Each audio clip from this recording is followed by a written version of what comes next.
Hi, welcome to Imrana kitchen. இன்றைக்கி இம்ரானா கிச்சனில் பால் கொழுக்கட்டை எப்படி செய்கிறது சொல்லிட்டு பார்க்கலாம். சிம்பிளாக ஈஸியாக எப்படி செய்கிறது சொல்லிட்டு தான் இன்றைக்கி நம்ம பார்க்க போகிறோம். நான் இன்றைக்கி 2 வெல்லமும் 1 கப் அளவு அரிசி மாவு எடுத்துருக்கிறேன். அரிசி மாவை ஒரு பாத்திரத்தில் போட்டுட்டு தனியாக வச்சுருவோம். இன்னொரு பாத்திரத்தில் ஒரு 1.5 கப் அளவு தண்ணி ஊற்றிக்கலாம். இது கூட மாவுக்கு மட்டும் அளவாக இத்தினோன்னு மட்டும் உப்பு போட்டுட்டு அடுப்பில் வச்சு கொதிக்க வச்சிடலாம் தண்ணியை. அதுக்கப்புறம் மாவில் 1 ஸ்பூன் அளவு நெய் ஊற்றி வச்சிடலாம். அதுக்கப்புறம் ஒரு தேங்காயில் ஒரு 1/4 மூடி அளவு தேங்காய் எடுத்து ஸ்லைஸ் பண்ணி ஆட் பண்ணிவிட்டு ஒரு ஜாரில் 1/2 ஸ்பூன் அளவு சோம்பு 2 ஏலக்காய் போட்டு அரைச்சி எடுத்துக்கலாம். இங்கே நமக்கு தண்ணியும் நல்லா கொதிச்சிருச்சு. மாவில் கொஞ்சம் கொஞ்சமாக தண்ணியை ஊற்றி பிசைஞ்சிக்கலாம். நான் 3 தடவைக்கு தண்ணியை பிரித்து ஊற்றி நல்லா பிசைஞ்சு எடுத்துக்கிட்டேன். ஒரு துடுப்பு வச்சு தான் பிசைஞ்சு எடுத்துக்கிட்டேன்.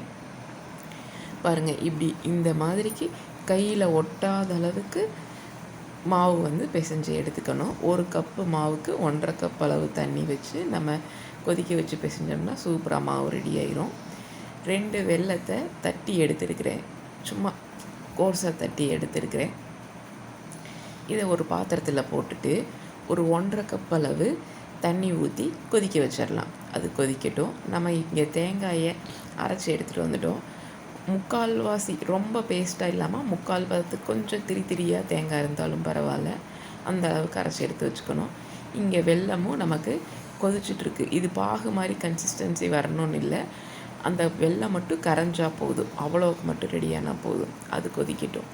அதுக்கப்புறம் நம்ம இங்கே மாவு பிசைஞ்சு வச்சுருக்கோம்ல, அதில் 1/4 மாவு மட்டும் தனியாக எடுத்து வச்சிடலாம். இந்த மாவு தனியாக இருக்கட்டும்.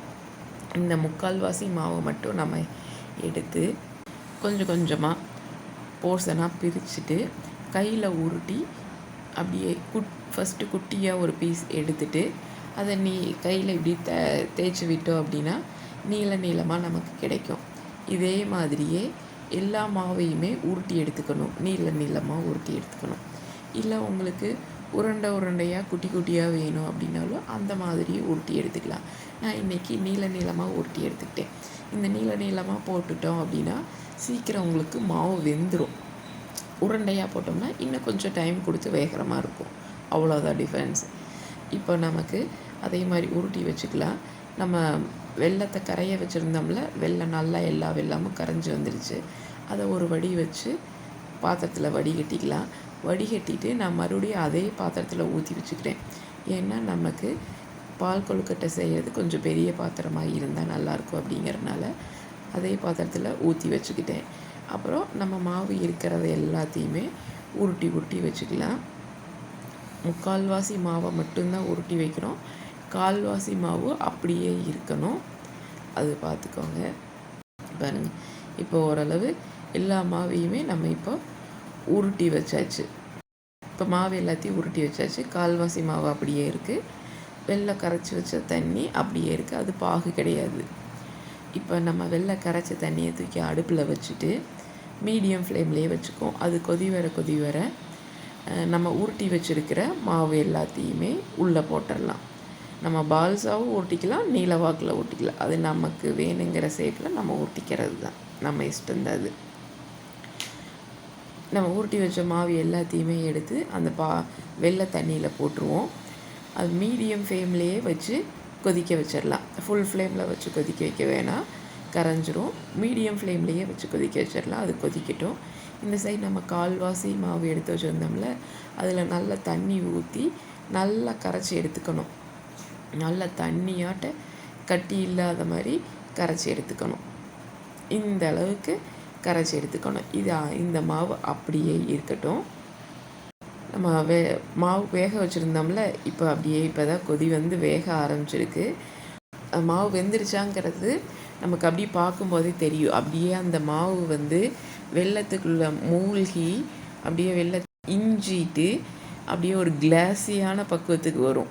இந்த மாதிரி வரும். நம்ம அப்படியே கட் பண்ணி பார்த்தோம்னா உள்ளேயும் எதுவும் மாவு தெரியாத மாதிரி இருந்துச்சு, வெள்ளை கலர் மாவு தெரியாத மாதிரி இருந்துச்சுன்னா மாவு வெந்துருச்சுன்னு அர்த்தம், கொழுக்கட்டை வெந்துருச்சுன்னு அர்த்தம்.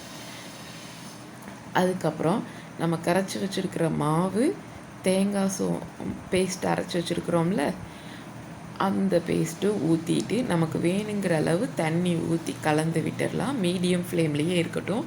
மாவு ஊற்றுனதுக்கப்புறம் அடி பிடிக்கும். அதனால் எடையே கிளறி விட்டுக்கிட்டே இருக்கணும்.